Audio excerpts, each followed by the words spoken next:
Hari ini adalah Yes Day. Anak-anak nakal berkata, apa?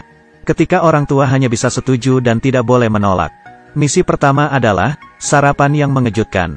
Mereka pergi ke toko es krim. Dan memesan es krim set super besar. 1 mangkuk penuh. Di dalamnya ada coklat, brownies, waffle, cone. Dan dilengkapi berbagai rasa. Siapa yang bisa menghabiskannya dalam waktu 30 menit? Boleh makan es krim gratis di toko ini seumur hidup. Tetapi sampai sekarang belum ada yang berhasil menyelesaikan tantangan ini. Bos meminta Tuan Torres menandatangani persetujuan. Kalau terjadi apa-apa, toko ini tidak bertanggung jawab. Semuanya telah bersiap, tantangan dimulai. Seluruh anggota keluarga melahap es krimnya. Awalnya semua makan dengan lahap. Sang putra juga penuh dengan semangat. Memanfaatkan kesempatan ini dengan baik, maka mereka bisa makan es krim sepuasnya. 10 menit berlalu, sang putra makan terlalu cepat. Dan sudah tidak sanggup.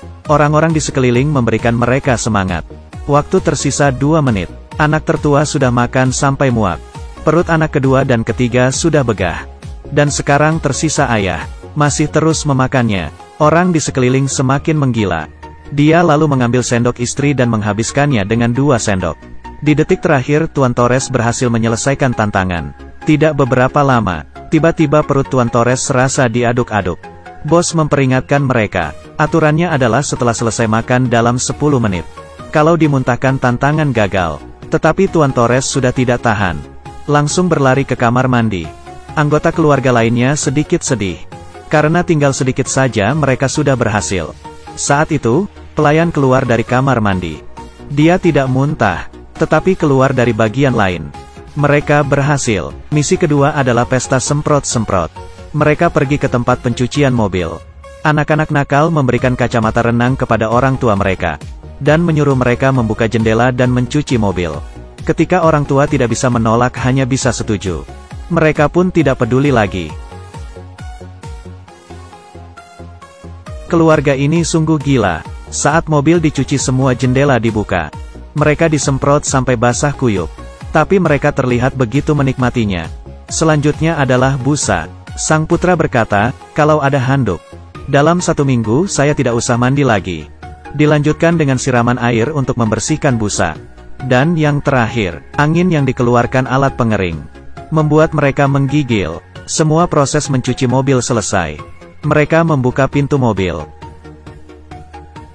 Misi ketiga adalah pertarungan bola air. Semua kubu telah bersiap sedia. Setelah wasit memberikan aba-aba, semua anggota berlari untuk mengambil bendera mereka. Dan memulai pertarungan merebut bendera. Sang ayah menggunakan strategi pertahanan. Malah mengambil foto selfie. Dan dari kubu ibu mereka gencar melakukan serangan. Dengan penuh semangat bertarung. Putranya berbuat curang, melempar granat asap. Dan mengambil kesempatan untuk menyerang ibunya. Tetapi strateginya diketahui lawan. Sang ibu mempergunakan asap, melempar bola air dan mengeliminasi putranya. Lalu mengejar putri pertamanya. Ibunya melakukan salto dan berhasil menghindari serangan. Lalu menangkap bola airnya, dan berhasil mengeliminasi putrinya. Akhirnya dia berhasil merebut bendera dan sang ibu menjadi pemenangnya. Di sisi lain ayahnya diam-diam menerima telepon kerjaan. Dan diketahui putri kecilnya. Agar putri kecilnya tidak membocorkan rahasia kalau dia melanggar aturan. Dia mengembalikan burung kecil yang terjatuh ke dalam sarangnya. Tetapi siapa sangka dia malah diserang oleh induknya. Lalu ayah pun diantar ke rumah sakit. Untung saja tidak apa-apa dan masih bisa melanjutkan peperangan. Misi keempat adalah taman bermain Magic. Tetapi mobil mereka tertinggal di tempat pertarungan bola air.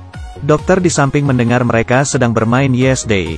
Lalu memutuskan untuk mengantar mereka ke taman bermain.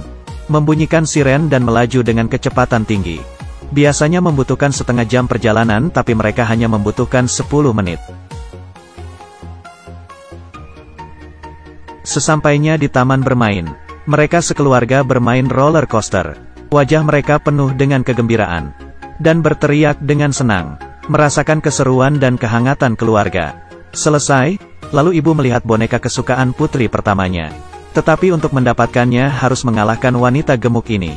Lomba dimulai, mereka melempar pisang ke mulut orang utan. Nilai mereka sangat berdekatan. Dan akhirnya Nyonya Torres menang. Tetapi wanita gemuk tidak senang, dan mulai berebut. Tidak ada yang mau mengalah dan mulai berkelahi. Nyonya Torres memitingnya dan berhasil menaklukkannya. Tapi mereka dibawa ke kantor polisi. Setelah mengambil foto mereka dikurung untuk introspeksi diri. Ketiga anak nakal merasa orang tua mereka tidak akan keluar dengan cepat. Lalu mencari alasan menipu polisi dan diam-diam pulang ke rumah. Misi kelima adalah pesta besar-besaran. Saat itu polisi membawa boneka kemari dan berkata, mereka telah mengecek CCTV. Dan memang Nyonya Torres lah yang memenangkan boneka ini. Setelah keluar mereka mencari anak-anak. Polisi berkata ketiga anak telah dijemput oleh kakek neneknya. Tuan Torres tertegun. Mereka lagi di kampung, gimana jemputnya? Merasa ada yang tidak beres, mereka berdua segera pulang. Saat itu juga, pesta sedang berlangsung. Anak-anak nakal ini membuat kekacauan besar di rumah. Si putri kecil tidak sengaja memasukkan katalis ke dalam tong berisi air sabun. Dan seketika banyak busa menyembur keluar. Melewati tangga sampai ke lantai bawah. Ada anak yang mengira ini adalah tema pesta yang sebenarnya. Dan memasukkan katalis ke setiap tempat, termasuk toilet. Pesta telah mencapai puncak. Mereka mengambil papan selancar dan bermain busa selancar. Ayah pulang, melihat semua ini. Dia merasa pusing. Ini rumahnya kan? Tiba-tiba dia ditabrak oleh seorang anak yang sedang berselancar. Sampai terkangkang. Dia segera bangkit dan menghentikan pesta. Dan menyuruh mereka membersihkan rumah. Akhirnya masih ada tersisa sedikit waktu sampai YesDay berakhir. Putri kecil memberi ide agar mereka sekeluarga membuat tenda di taman dan melihat bintang. Mereka mengingat kembali hari yang gila ini. Tiba-tiba ayah menanyakan putranya, apakah katalisnya sudah kamu buang? Dia bilang, pasti dong, sudah kubuang di toilet.